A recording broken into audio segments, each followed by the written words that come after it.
बात होगी इतिहास की। इतिहास में आज हम बात करेंगे धर्मेतर साहित्य, जिसे इंग्लिश में नॉन रिलीजियस लिटरेचर भी कहा जाता है। नॉन रिलीजियस लिटरेचर की बात करने से पहले हम ये जान लेते हैं कि आज की क्लास में जो हम बात करने वाले हैं उससे पहले हम पढ़ क्या रहे हैं। बात कर रहे हैं चैप्टर नंबर 1 सोर्स, प्राचीन भारतीय इतिहास के स्रोत की बात कर रहे हैं। इस कड़ी में आज जिस पर हम बात करेंगे, आज जिस पर खास तौर पे हमारा फोकस रहेगा वो रहेगा धर्मेतर साहित्य अर्थात नॉन रिलीजियस लिटरेचर पर। अब आपके मन में एक सवाल आ गया होगा कि धर्मेतर साहित्य क्या होता है। तो ऐसी किताबें जो धर्म को छोड़कर उस समय के समाज, उसके रहन सहन, उठने बैठने के तौर तरीके के बारे में बताते हैं, इंफॉर्मेशन देते हैं, उन्हें धर्मेतर साहित्य कहा जाता है। मतलब ऐसी किताबें जो धर्म को छोड़कर या धर्म के अलावा, रिलीजियस के अलावा बाकी सभी पहलुओं पर, सभी मुद्दों पर जो बात करें, जो भी किताब, जो भी साहित्य, उसे हम धर्मेतर साहित्य कहेंगे। इससे पहले हम पढ़ रहे थे रिलीजियस टेक्स्ट, अब हम पढ़ रहे हैं नॉन रिलीजियस लिटरेचर। प्यारे बच्चों, यहाँ पर ध्यान से आपको समझना है इस बात को कि पहले आप रिलीजियस लिटरेचर को पढ़ रहे थे, लेकिन अब आप पढ़ रहे हैं नॉन रिलीजियस लिटरेचर यानी धर्मेतर साहित्य। ऐसी किताबें जो धर्म को छोड़कर या धर्म के अलावा बाकी पहलू पे बात करती है उसे हम धर्मेतर साहित्य, नॉन रिलीजियस लिटरेचर कह देते हैं। तो जरा इसको एक्सप्लेन करके यानी थोड़ा सा और डिटेल में समझने की कोशिश करते हैं कि धर्मेतर साहित्य होता क्या है। लेकिन उससे पहले हम ये जान लेते हैं कि लास्ट क्लास में हमने क्या पढ़ा था, ताकि आज क्लास आपको बेहतर ढंग से समझ में आ सके। लास्ट क्लास में हमने एक ऐसे ही धार्मिक साहित्य, एक रिलीजियस लिटरेचर की बात की थी, क्योंकि आज हम नॉन रिलीजियस लिटरेचर की बात करने वाले हैं। तो हमारे क्लास की जो कहानी थी रिलीजियस लिटरेचर की, वो जैन साहित्य के साथ खत्म होती है। लेकिन जैन साहित्य को एक नॉन ब्राह्मणिज्म टेक्स्ट यानी ब्राह्मणेतर साहित्य कहा जाता है। ऐसा साहित्य, ऐसी किताब जो ब्राह्मणों द्वारा नहीं लिखी गई है, लेकिन फिर भी धर्म की बात करती है, जिसमें हमने जैन साहित्य की बात की। जैन साहित्य को आगम कहा जाता है। आगम के अलावा कुछ और किताबें हैं जो हमें जैन धर्म और उस समय के समाज और उनके विश्वास के बारे में जानकारी देती है। चलिए, जैन साहित्य को आपने समझा, अब हम समझ लेते हैं धर्मेतर साहित्य को, नॉन रिलीजियस लिटरेचर को। इसे लौकिक साहित्य भी कहते हैं। याद रखिए मेरे प्यारे बच्चों, धर्मेतर साहित्य को दूसरी भाषा में लौकिक साहित्य यानी कॉस्मिक लिटरेचर भी कहते हैं। नॉन रिलीजियस लिटरेचर को हम क्या कहते हैं? कॉस्मिक लिटरेचर भी कहते हैं। वो किताबें, वो साहित्य जो समाज की, उनके रहन सहन, उठने बैठने, उनके रीति रिवाज के बारे में बात करें, आर्थिक स्थिति की बात करें, राजनीतिक स्थिति की बात करें, या यूं दूसरे शब्दों में आप समझ लें कि धर्म के अलावा यानी धार्मिक पहलू को छोड़कर जो किताब उस समय के आर्थिक, राजनीतिक, सामाजिक, सांस्कृतिक पहलू की बात करें, उसे हम धर्मेतर साहित्य या लौकिक साहित्य कहते हैं। इसके अलावा अगर बात करें तो इस प्रकार के साहित्य से हमें किस तरह की इंफॉर्मेशन मिलती है? इस प्रकार के साहित्य से, इस प्रकार की जो किताबें हैं जिन्हें हम धर्मेतर या लौकिक साहित्य कहते हैं, कॉस्मिक या नॉन रिलीजियस लिटरेचर कहते हैं, ये किताबें हमें ऐतिहासिक ऐतिहासिक और समसामयिक साहित्य की जानकारी देती है। यानी इन किताबों से हमें उस समय के इतिहास या उस समय की समसामयिक जानकारी मिलती है। अब ऐतिहासिक का मतलब हो गया कि आज से पहले क्या हुआ था, उस टाइम का समाज, उस टाइम की आर्थिक स्थिति, उस टाइम की राजनीतिक स्थिति, उस टाइम की सांस्कृतिक स्थिति कैसी थी, कैसी नहीं थी, इन सब की जानकारी मिलती है। समसामयिक को हम सीए भी कहते हैं, यानी समसामयिक को दूसरे शब्दों में आप क्या कह सकते हैं, करंट अफेयर। करंट अफेयर का तो मतलब आप जानते ही हैं, करंट अफेयर का मतलब होता है आज की बातें। तो समसामयिक साहित्य का मतलब हो गया ये ऐसी किताबें होती है जो उस समय की वर्तमान स्थिति की हमें जानकारी देती है, उस समय की वर्तमान स्थिति की। तो आपने यहाँ पर समझा कि धर्मेतर साहित्य को हम लौकिक साहित्य भी कहते हैं, नॉन रिलीजियस लिटरेचर को कॉस्मिक लिटरेचर भी कहते हैं, और इससे हमें ऐतिहासिक और समसामयिक जानकारी प्राप्त होती है। इसलिए ऐसे साहित्य जो धर्म की बात ना करके इतिहास की या उस समय के समसामयिक यानी कंटेम्पररी करंट अफेयर की बात करते हैं, उन्हें धर्मेतर साहित्य कहा जाता है, क्योंकि ये धर्म को छोड़कर बाकी सभी पहलुओं की बात करती है। Such literature is called non religious literature. यहाँ पर अब धर्मेतर साहित्य की मीनिंग को आप अच्छे ढंग से समझ चुके होंगे। ओके, तो चलिए कहानी को और आगे बढ़ाते हैं और दूसरे तरीके से आपको समझाने की कोशिश करते हैं कि ऐसी रचनाओं से हमें तत्कालीन भारतीय समाज के राजनीतिक और सामाजिक इतिहास को जानने में काफी मदद मिलती है। ये प्यारे बच्चों यहाँ पे ध्यान रखिएगा, जो भी नॉन रिलीजियस लिटरेचर होते हैं, लौकिक साहित्य जिसे धर्मेतर साहित्य कहते हैं, ऐसी रचनाओं से हमें उस समय की राजनीतिक, सामाजिक, आर्थिक और सांस्कृतिक स्थिति का पता चलता है। Such composition help us in knowing the political and social history of the erstwhile Indian society।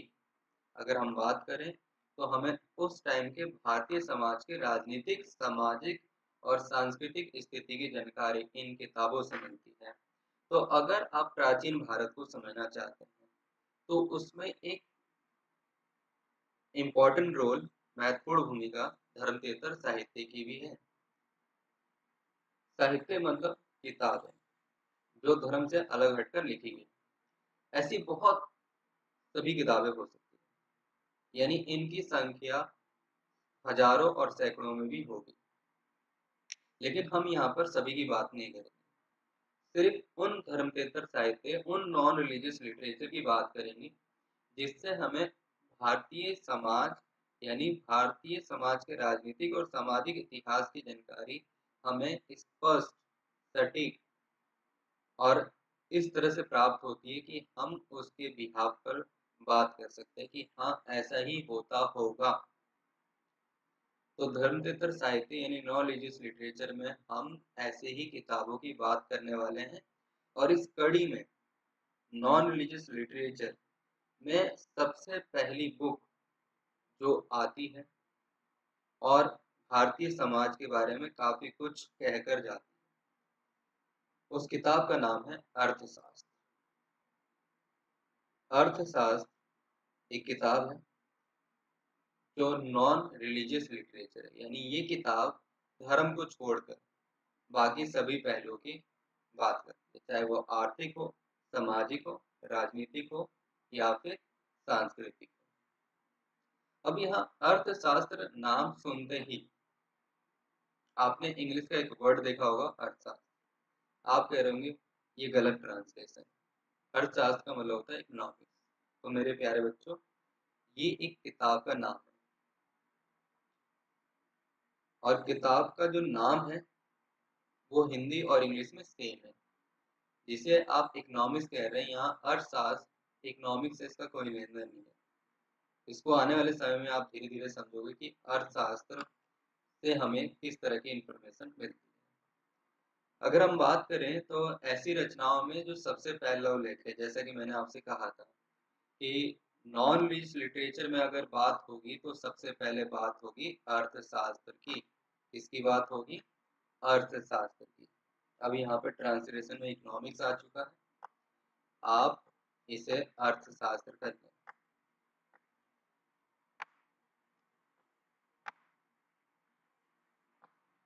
अर्थशास्त्र कर लें, ठीक है।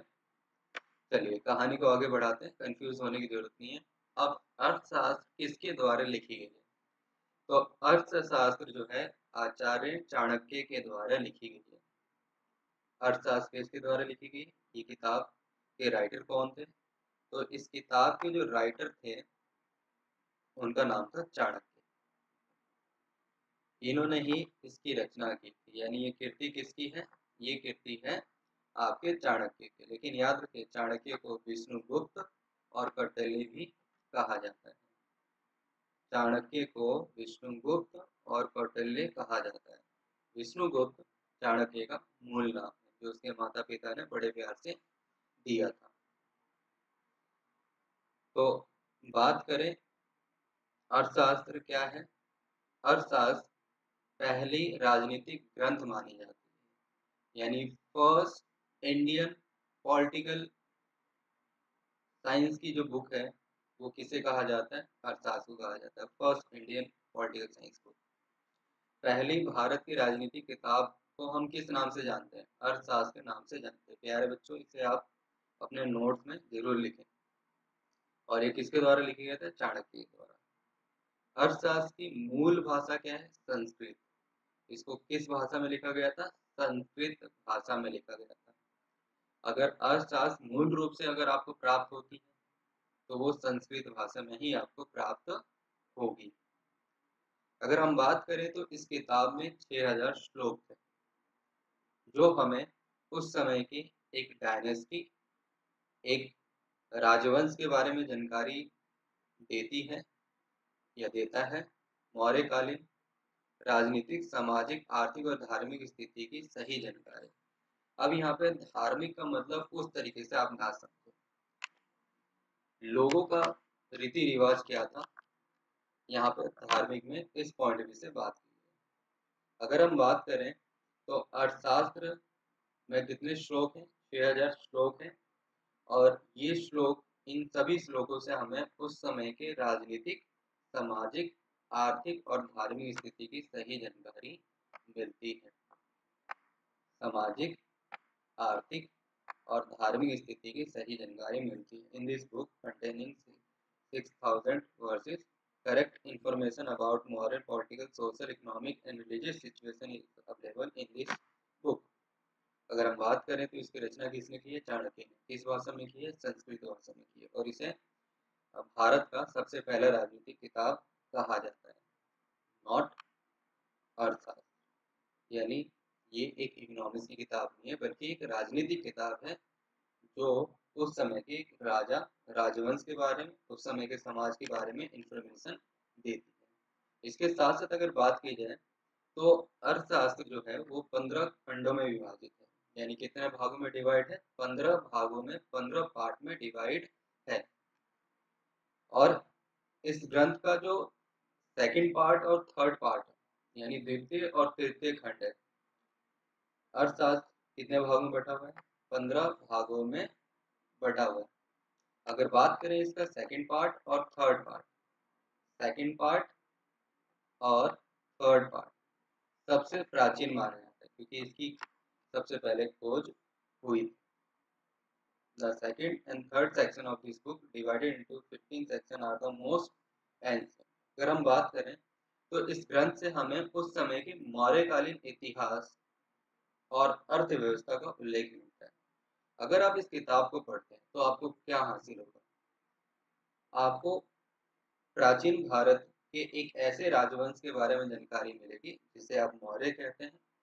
मौर्य के टाइम पे उस समय का समाज कैसा था, उस समय की राजनीतिक व्यवस्था कैसी थी, उस समय का आर्थिक स्थिति कैसा था, लोगों का जीवन कैसा था, इन सब की जानकारी आपको प्राप्त होगी अर्थशास्त्र से। अर्थशास्त्र को एक सटीक और स्पष्ट साक्ष्य के तौर पे, स्रोत के तौर पे इस्तेमाल किया जाता है अगर प्राचीन भारत की जब भी बात होगी। क्योंकि जिस मौर्य की बात कर रहे हैं उस मौर्य काल में, यानी मौर्य का जो अस्तित्व था वो चाणक्य की वजह से था। अब ये कैसे था, क्यों था, कहाँ से ये कहानी डेवलप होती है, अभी फिलहाल हम सोर्स की बात कर रहे हैं कि प्राचीन भारत की अगर हमें बात करनी है तो किसके बेस पर बात कर सकते हैं। तो हम एक ऐसे नॉन रिलीजियस लिटरेचर अर्थशास्त्र के बिहाफ पर भी बात कर सकते हैं कि हाँ, एक टाइम पे मौर्य डायनेस्टी रहा करती थी, उस टाइम की सोसाइटी ऐसी थी। किसके बिहाफ पर? अर्थशास्त्र के बिहाफ पर। तो चलिए मिलते हैं अब अगली क्लास में। तब तक के लिए पढ़ते रहिए और हंसते रहिए। पर जाने से पहले बात कर लेते हैं कि आज की क्लास में आपने क्या जाना। आज की क्लास में बात हुई नॉन रिलीजियस लिटरेचर। अब नॉन रिलीजियस लिटरेचर क्या होता है? ऐसा लिटरेचर जो रिलीजियस पर्सपेक्टिव को छोड़कर सभी पर्सपेक्टिव की बात करें। इस कड़ी में पहला नाम आया अर्थशास्त्र। अर्थशास्त्र जो चाणक्य के द्वारा लिखा गया है और बेसिकली ये 15 भागों में डिवाइड है। इसका सेकंड और थर्ड पार्ट जो है सबसे ओल्डेस्ट है और इसमें 6000 श्लोक हैं। इसकी बात की। अब इसी कड़ी में कुछ और किताबों की हम बात करेंगे, लेकिन अगली क्लास में। तब तक के लिए पढ़ते रहिए, हंसते रहिए और देश हित में कुछ और काम करते रहिए। अब अगली